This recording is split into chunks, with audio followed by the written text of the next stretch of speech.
The Youngnuo YN160.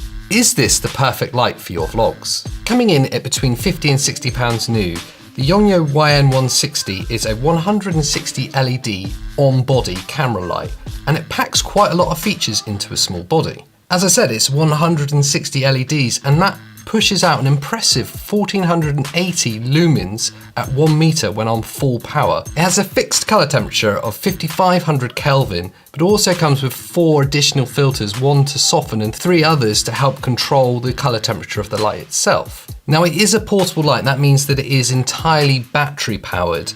You can use Panasonic CGR batteries in there, or the very common Sony MPF type.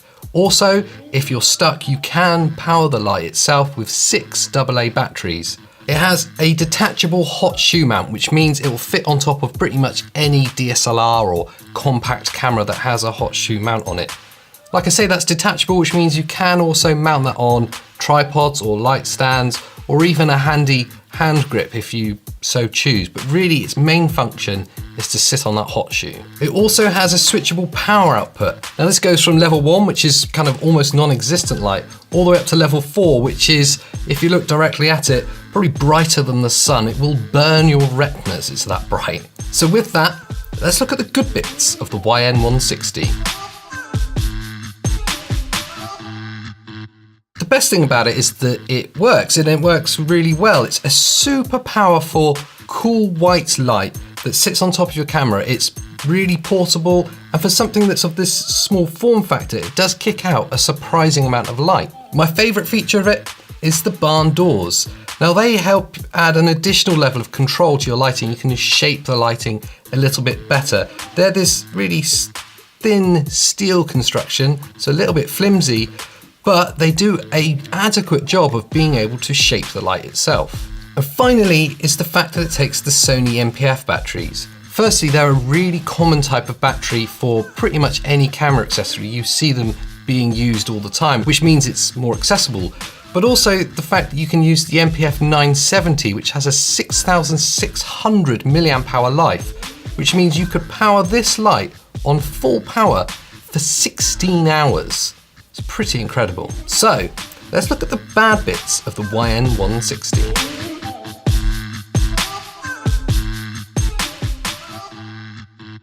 Now when you first unpack it, it's always the build quality you're going to notice. Now I feel a little bit harsh saying that this is a bad feature. After all, it is a feature-packed light for around 50 quid. But that being said, it is a plastic construction. The barn doors are a flimsy metal.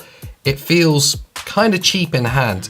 It definitely doesn't feel very sturdy, so you probably don't want it rolling around loose in a camera bag. If you looked after it, it will probably last you very well. If you're a little bit careless, I can imagine some of the parts breaking off of it.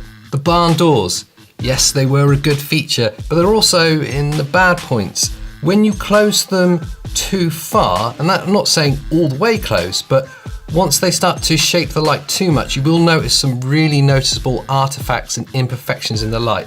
And that's just because it's reflecting off these dimpled surfaces. It's very noticeable and kind of unusable at that point, so they have a limited use. It also gets super hot when left on for any length of time. Now I know I said earlier the battery life could potentially last up to 16 hours, but for anything more than half an hour on this, you will notice noticeable heat from it, to the point where it would be uncomfortable to touch. I can imagine if you left it on for a couple of hours, you'll be unable to touch. Now considering that's sat on top of your camera on the hot shoe, I would worry about leaving this on for any length of time unattended. And finally, but very importantly, is the quality of light. It is very harsh. Now, it does a job of filling in light or flooding light on a subject if you're stuck. It's perfect for that run and gun situation. But if you want something that will make your subject look more beautiful, like a soft light, like a softbox does, this won't do that for you. It will just flood the area with light, it will flood your subject with light, and maybe not in the most beautiful way.